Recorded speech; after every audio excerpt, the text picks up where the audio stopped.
The FBI made one of their own guys homeless. Why? Because he blew the whistle on the FBI cooking the books.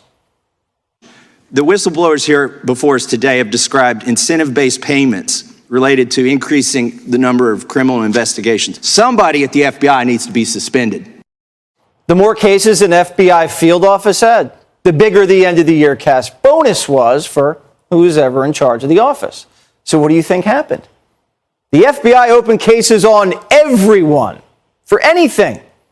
If you just happened to be in D.C. on January 6th, you probably had a file opened on you.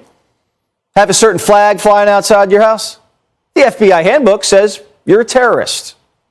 That guide identified certain things that made people more likely to be deemed a threat or terrorists, didn't it? Yes, Was the Betsy Ross flag in the terrorism symbol guide? it was.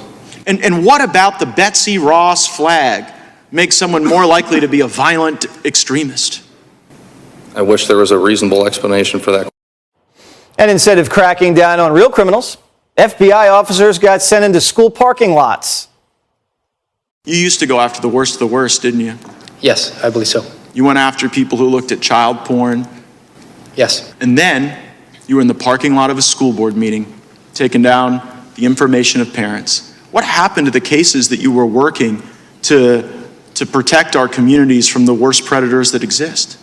I was told they were not to be resourced, and then after I was suspended, they were handed off to local law enforcement. Wow, so the FBI just decided it was more important to have you in that parking lot of that school board meeting than getting the worst of the worst away from people that they could harm. That's correct. Now, if the FBI says white supremacy is the number one threat to democracy, then the FBI can make a fortune investigating everything. A parent, a flag waver, a Catholic, a gun owner, you name it. It's open season on all of us. All they have to do is open up an investigation and they get paid for it.